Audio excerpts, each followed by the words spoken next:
11 Aegisfan. El sudor empapaba las palmas de Bruenor mientras introducía la llave en la polvorienta cerradura de la pesada puerta de madera. Aquel era el principio del proceso que sometería toda su habilidad y experiencia a la prueba final. Como todo maestro herrero de los enanos, había esperado este momento con gran excitación y aprensión desde que había empezado su prolongado aprendizaje. Tuvo que empujar con fuerza para que la puerta se abriera. La madera crujió y chirrió en señal de protesta, porque había permanecido casi sellada desde la última vez que se había abierto, hacía ya muchos años. Sin embargo, aquello fue un alivio para Bruenor, porque no podía soportar la idea de que alguien hubiera estado mirando sus posesiones más preciadas. Observó a su alrededor, y escrutó los oscuros corredores de aquella sección poco utilizada del complejo de los enanos, asegurándose una vez más de que no lo habían seguido.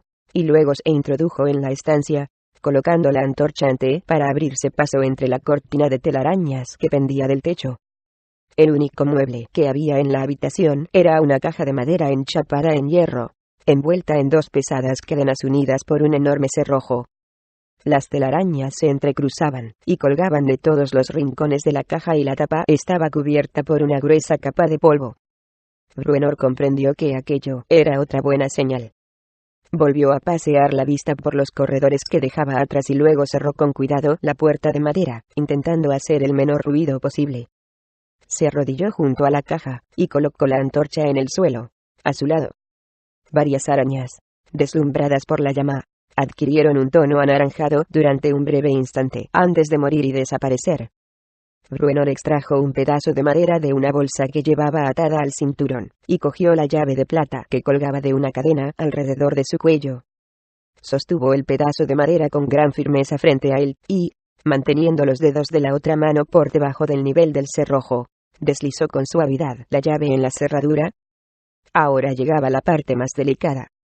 Bruenor giró la llave con el oído alerta, y, al percibir que cedía el seguro del cerrojo, respiró hondo, y con gran rapidez, apartó la mano de la llave, permitiendo que la masa del cerrojo se separara de la anilla para liberar la palanca del pestillo que había quedado aprisionado entre ella y la caja.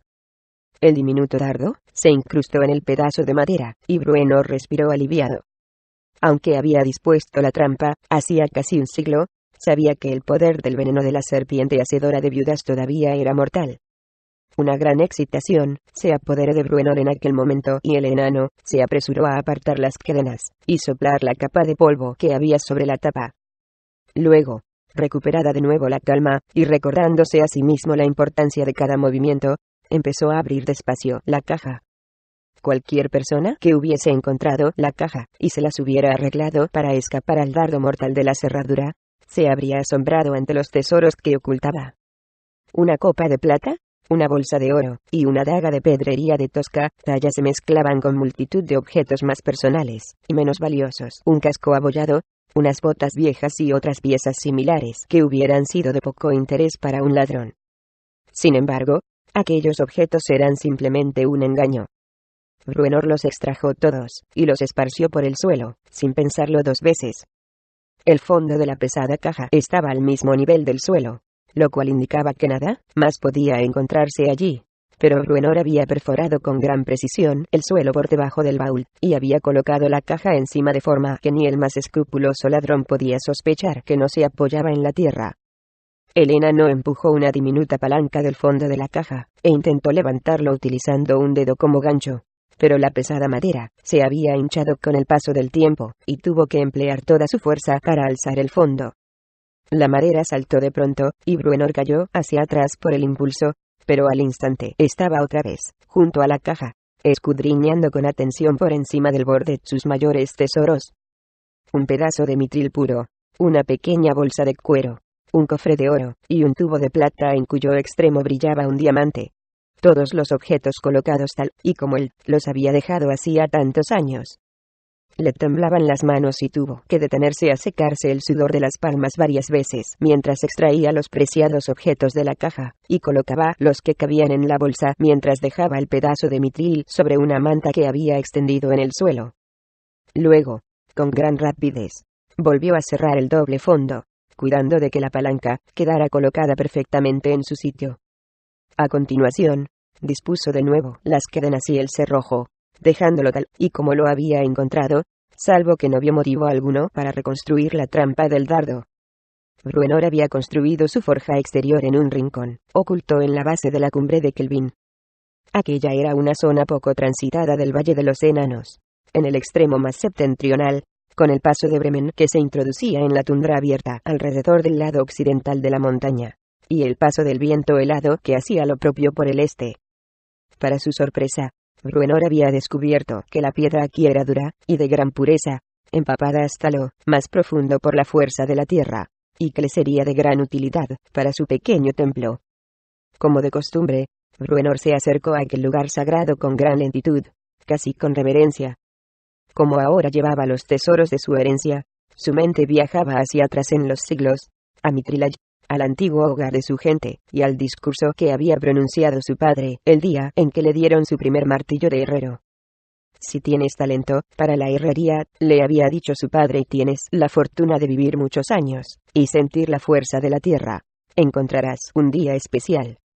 Una bendición, o, según algunos, una maldición, ha sido echada sobre nuestra gente por una vez, una única vez. Uno de nuestros mejores herreros forjará un arma a su elección que superará en calidad a todos los demás trabajos que haya realizado. Espera con cautela ese día, hijo, porque tendrás que comprometerte profundamente con esa arma. En toda tu vida, nunca volverás a llegar a la perfección otra vez, y, sabiendo eso, perderás en gran medida el deseo que hace trabajar a tu martillo. Después de ese día, tal vez tu vida quede vacía, pero si eres tan bueno como tu destino dice que serás, habrás forjado un arma de leyenda que vivirá después de que tus huesos se hayan convertido en polvo.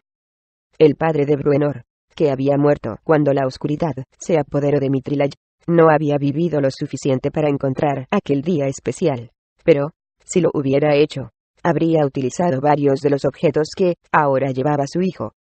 Sin embargo, Bruenor no sentía que aquello fuera una falta de respeto, ya que sabía que iba a forjar un arma de la cual el espíritu de su padre podría sentirse orgulloso. El día de Bruenor había llegado. La imagen de un martillo de doble cabeza, oculto en el pedazo de mitril, había acudido a la mente de Bruenor durante un sueño, a principios de aquella misma semana. Helena no había comprendido al instante el significado y supo que tendría que actuar con rapidez para tenerlo todo a punto la noche de poder que se acercaba rápidamente. La luna brillaba redonda en el cielo, y alcanzaría su plenitud la noche del solsticio, el período gris entre las estaciones en que el aire se teñía de magia. La luna llena no haría más que aumentar el encanto de aquella noche, y Bruenor creía que, incluso podría captar un hechizo cuando alcanzara el punto de poder. El enano tendría que trabajar duro, si quería estar preparado. Había empezado la labor con la construcción de la diminuta forja, y, aunque aquella había sido la parte más sencilla, la realizó mecánicamente, intentando tener la mente ocupada en lo que hacía, y no pensar con anticipación en la forja del arma. Ahora, el tiempo que había estado esperando llegaba por fin. Extrajo el pesado bloque de mitril de la bolsa, percibiendo su pureza y su fuerza. Con anterioridad se había hallado ante bloques similares, y sintió que una ola de aprensión lo embargaba. Se quedó mirando fijamente el metal plateado.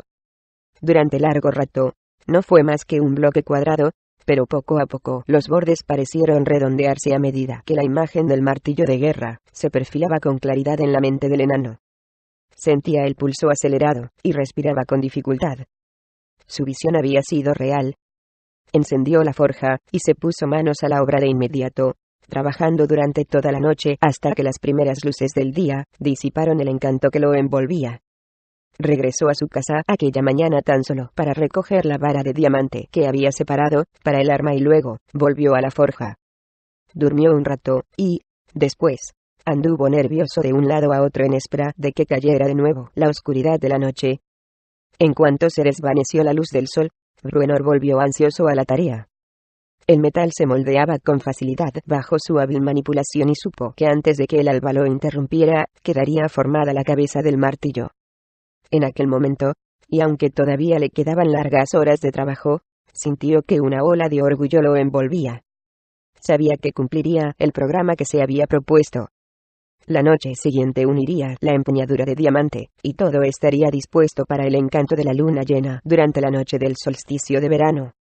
La lechuza descendió en picado, pero en silencio, sobre el diminuto conejo, guiada hacia su presa por sentidos tan aguzados como los de cualquier criatura viviente. Aquella sería una caza de rutina, sin que la desafortunada bestia se diera ni siquiera cuenta de la proximidad del predador. Sin embargo, la lechuza se sentía inquieta, sin motivo aparente, y su concentración de cazador se perdió en el último momento. Raras veces fallaba el enorme pájaro, pero aquella vez regresó a su hogar, junto a la cumbre de Kelvin sin comida. Muy lejos de allí, en la tundra, un lobo solitario permanecía sentado, inmóvil como una estatua, ansioso, pero paciente, a la espera de que el disco de plata de la enorme luna de verano emergiera por la línea del horizonte. Esperó hasta que la seductora esfera se recortó al completo contra el cielo y luego soltó el antiguo y poderoso aullido de su especie, que recibió respuesta, una y otra vez, por lejanos lobos y demás habitantes de la noche. Todos ellos clamaban por el poder de los cielos. La noche del solsticio de verano, en la que el aire se teñía de magia, excitando a todos, salvo a los seres racionales que habían rechazado tales instintos, había comenzado. En el estado emocional en que se encontraba, Bruenor percibió con toda claridad la magia, pero, absorbido en la culminación de la labor de toda su vida, había conseguido alcanzar un nivel de tranquila concentración. Sus manos no temblaban cuando se dispuso a abrir la tapa de oro del diminuto cofre. El enorme martillo de guerra permanecía apoyado en el yunque frente al enano. Representaba el trabajo más perfecto de Bruenor, forjado con todo poder y belleza, pero a la espera de las delicadas runas y encantamientos que lo iban a convertir en un arma de poderes especiales. Bruenor cogió con gran ceremonia el pequeño mazo de plata y el cincel que había en el cofre, y se acercó al martillo de guerra. Sin titubear, ya que era consciente del poco tiempo de que disponía para realizar labor tan intrincada, colocó el cincel sobre el mitril y dio unos golpecitos con el mazo. El roce de los dos metales puros dejó escapar una nota clara y límpida que hizo estremecerse al enano. En su corazón, sabía que las condiciones eran las perfectas, y volvió a sentir un escalofrío al pensar en el resultado de sus noches de trabajo. No percibió los ojos oscuros que lo observaban fijamente desde una cierta distancia. Bruenor no necesitaba moldes para realizar los primeros grabados, ya que eran símbolos que llevaba impresos en el corazón y el alma. Con gran solemnidad, realizó la inscripción del martillo y el yunque de Moradin el forjador de almas en uno de los lados de la doble cabeza del martillo y las hachas cruzadas de Clangedon, el dios enano de la batalla, en la otra. Luego, cogió el tubo de plata y extrajo el diamante de uno de sus lados. Suspiró aliviado al ver que el pergamino había sobrevivido al tiempo. Tras secarse el sudor de las manos, extrajo el papel y lo desenvolvió sobre la superficie plana del yunque. En un principio, la hoja parecía estar en blanco, pero poco a poco los rayos de luna llena empezaron a dibujar en ella los símbolos, las secretas runas de poder. Aquella era la herencia de Bruenor, y, aunque nunca hasta ahora las había visto, las líneas y curvas arcanas tenían un aire familiar para él. Con mano firme y segura, el enano colocó el cincel de plata entre los símbolos de los dos dioses que había grabado, y empezó a tallar las runas secretas en el martillo de guerra. Sentía que su magia se transmitía a través de él, desde el pergamino al arma, y sonrió al ver que los símbolos iban desapareciendo a medida que los inscribía en el mitril. Ahora, el tiempo no tenía significado alguno para él, y se concentró en cuerpo y alma en la tarea. Pero, al completar las inscripciones, se dio cuenta de que la luna había pasado ya el cenit y que pronto se ocultaría. La primera prueba real de la pericia del enano llegó cuando superpuso las runas grabadas con la gema del interior del símbolo de la montaña de Dumaton, el guardián de los secretos. Las líneas del símbolo del dios encajaban a la perfección con las que él había grabado, eclipsando las huellas secretas del poder. Bruenor era consciente de que su trabajo estaba casi completo. Sacó el pesado martillo de guerra de la abrazadera y cogió la pequeña bolsa de piel. Tuvo que respirar hondo varias veces para calmarse, ya que aquella era la prueba final y más decisiva de su habilidad. Aflojó el cordón que mantenía cerrada la bolsa, y se extasió ante los suaves destellos que expedía el polvo de diamante a la pálida luz de la luna. Desde detrás de su escondite, Drizzt Do'Urden se quedó tenso, a la espera, pero tuvo buen cuidado de no distraer la completa concentración de su amigo. Bruenor volvió a respirar hondo, y, luego, con un brusco movimiento, lanzó el contenido de la bolsa por el aire, y, tras apartarla, cogió el martillo con ambas manos, y lo alzó por encima de su cabeza. El enano sintió que la fuerza emergía de su cuerpo mientras pronunciaba las palabras de poder, pero no podía saber si había realizado bien el trabajo hasta que la obra no estuviera completa. El nivel de perfección de los grabados determinó el éxito de sus encantamientos, ya que, mientras esculpía las runas en el arma, la fuerza de estas le había fluido hasta el corazón. Ese poder atraía el polvo mágico al arma, de modo que el poder podía medirse según la cantidad de polvo de diamante que capturase. Una ola de oscuridad se cernió sobre el enano. Sintió que le estallaba la cabeza, sin comprender que lo mantenía todavía en pie. Pero el poder de las palabras había sobrepasado sus propios límites, y, aunque no era consciente de ello, las palabras continuaban fluyendo de sus labios en un murmullo interminable, extrayéndole cada vez más poder. Luego sintió que caía suavemente, aunque quedó inconsciente antes de que su cabeza golpeara el suelo. Drizzt dio media vuelta, y se quedó mirando las rocosas montañas. Él también estaba exhausto por la visión de aquel espectáculo. No sabía si su amigo sobreviviría a aquella experiencia nocturna, y, sin embargo, se sentía feliz por Bruenor, ya que había sido testigo del momento más triunfante del enano, cuando la cabeza de Mithril del martillo resplandeció con aquella vida mágica, y atrajo la lluvia de diamante. Y ni una sola partícula de aquel polvo resplandeciente había escapado a la invocación de Bruenor.